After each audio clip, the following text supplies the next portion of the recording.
अगर आप मेरे जैसे लोग हैं, मतलब मेरे जैसे आपकी भी हरकतें हैं कि कोई इंसान छोड़ के चला गया, दोस्ती खराब हो गई, डाँट पड़ गया, अब हमें हो गई है अटैचमेंट इश्यूज़, मतलब कोई हमें कितना भी इंसल्ट कर ले, हम जाएँगे उसके पास में ही मनाने के लिए कि ठीक है ना, सॉल्व करते हैं। मतलब उसने इंसल्ट की तो क्या, बट दोस्त है हमारा, मतलब ठीक है, हमें हम बहुत सारे एक्सक्यूज़ेज़ खुद में ही दिमाग में बना लेते हैं, ठीक है, कि नहीं, नहीं हमें तो सॉल्व करना है, या फिर एक चांस देते हैं, एक चांस दे के ना हम 2 ढाई साल, मतलब जो चीज़ 1 महीने नहीं चलेगी उसको हम ढाई साल चला लेते हैं और फिर बैठ के रिग्रेट करते रहते हैं। और वो हमारा अटैचमेंट ना वो बढ़ते ही जाता है और सामने वाले का कम होते जाता है, क्योंकि हमने तो उसको सर पे बिठा लिया, चुल्लू भर वैल्यू के लिए, ठीक है। वैसे मैं आपको ब्लेम नहीं कर रही, मैंने खुद भी यही किया है और मुझे खुद पे पूरा भरोसा है कि मैं आगे भी यही करने वाली हूँ।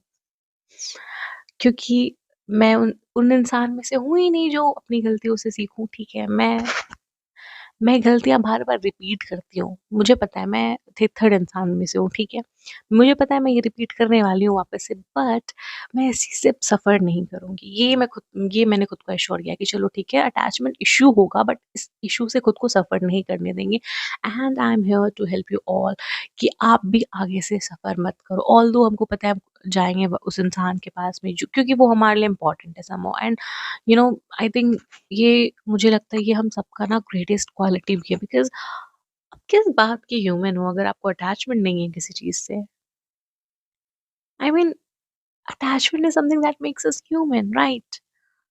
I mean of course if you love someone, if you love something, you'll be attached to that thing. मतलब कोई मतलब नहीं है अगर अगर आपको अटैचमेंट नहीं है तो, ठीक है। सो मैं इस चीज़ को बिल्कुल भी गलत नहीं कह रही हूँ, बट देखो रियल लाइफ सिनेरियो में अ, लोग तो चले जाते हैं, चीज़ें छूट जाती हैं, बट एट द एंड हम अकेले रह जाते हैं। तो आज से अभी से बुरा लगेगा बट हम उस चीज़ से सफ़र नहीं करेंगे, ओके? हम सब उस चीज़ से सफ़र नहीं करेंगे। We all are here for each other.